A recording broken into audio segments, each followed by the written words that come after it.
चित्तौड़गढ़ में गुजरा। सन 1567 में अकबर ने जब चित्तौड़गढ़ पर आक्रमण किया तो मेवाड़ के प्रमुख सरदारों और सेना नायकों के आग्रह पर महाराणा उदय सिंह ने चित्तौड़गढ़ छोड़ दिया। अपने देश, कुल, गौरव और मातृभूमि की मर्यादा के लिए प्राण न्योछावर करने वाले योद्धाओं और ललनाओं से प्रताप ने न केवल सीख ली बल्कि ये घटना उनके जीवन का आधार बन गई। फरवरी 1572 को महाराणा उदय सिंह का देहांत हुआ।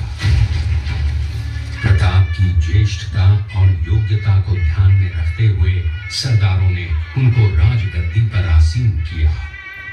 होली के दिन उनका गोगुंदा में राज तिलक हुआ।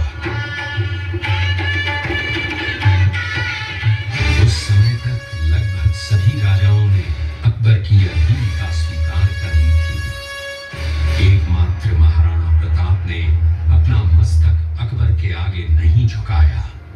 प्रताप मुगलों से लोहा लेने की तैयारी में जी जान से जुट गए। 18 जून 1576 की सुबह हल्दी घाटी और खमनोर के मध्य एक मैदान में ऐतिहासिक युद्ध हुआ। महाराणा प्रताप की सेना गोगुंदा से हल्दी घाटी पहुंची, जबकि सेनापति मानसिंह के नेतृत्व में मुगल सेना ने हल्दी घाटी के ठीक नीचे मैदान में अपना मोर्चा जमाया। मुगल सेना के हरावल दस्ते द्वारा घाटी में घुसपैठ करने के प्रयास की प्रतिक्रिया स्वरूप महाराणा प्रताप की सेना मुगलों पर टूट पड़ी। प्रताप के हरावल सैन्य दलों का नेतृत्व पठान हाकिम खासूर कर रहे थे।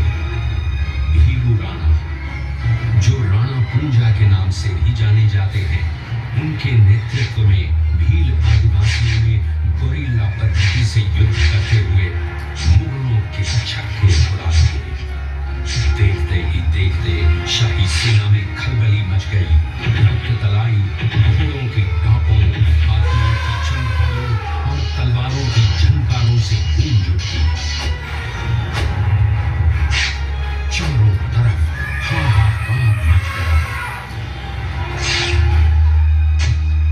युद्ध का घटनाक्रम अचानक उस समय बदल गया जब प्रताप ने अपने घोड़े चेतक को एड़ लगाकर मानसिंह के हाथी पर चढ़ा दिया और उस पर भाले से भरपूर वार किया। मानसिंह हौदे में दुबक गया। हाथी से उतरते समय चेतक की एक टांग कट गई। इस स्थिति को भांपकर महाराणा प्रताप के हमशक्ल सेनापति झालामान ने महाराणा प्रताप से आज्ञा लेकर उनका राजमुकुट धारण किया।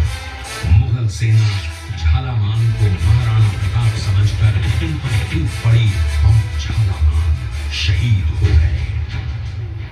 उधर चेतक ने अपने स्वामी को 5 किलोमीटर तक 3 टांगों पर ही लेकर एक बरसाती नाले को पार किया। उसके पश्चात उसके प्राण पखेरु उड़ गए। इस युद्ध से महाराणा प्रताप के मन पर गहरा प्रभाव पड़ा। परिणाम स्वरूप उन्होंने मुगलों पर विजय प्राप्त करने तक राजसी ठाट बाट छोड़ने और पत्तों पर भोजन करने का प्रण लिया, जिसे उन्होंने जीवन भर निभाया। महाराणा प्रताप ने अपना सैन्य बल बढ़ाकर सर्वप्रथम अरावली पर्वत की घाटियों में बसे दिवेर पर चढ़ाई कर विजय प्राप्त की। इसके बाद कुंभलगढ़ पर भी विजय प्राप्त की।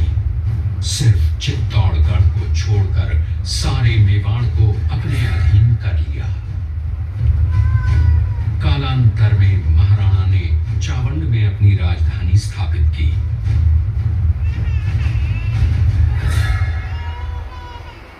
19 जनवरी 1597 को राणा प्रताप ने मात्र 57 वर्ष की आयु में इस संसार से प्रयाण किया।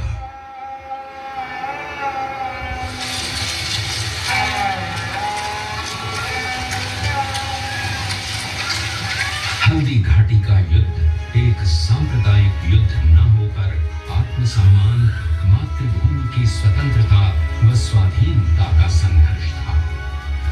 इसका प्रमाण ये है कि जहां पर अकबर की सेना के सेनापति जयपुर के राजा मानसिंह थे, वहीं पर महाराणा प्रताप की सेना के सेनापति काबुल के हाकिम खां सूर थे।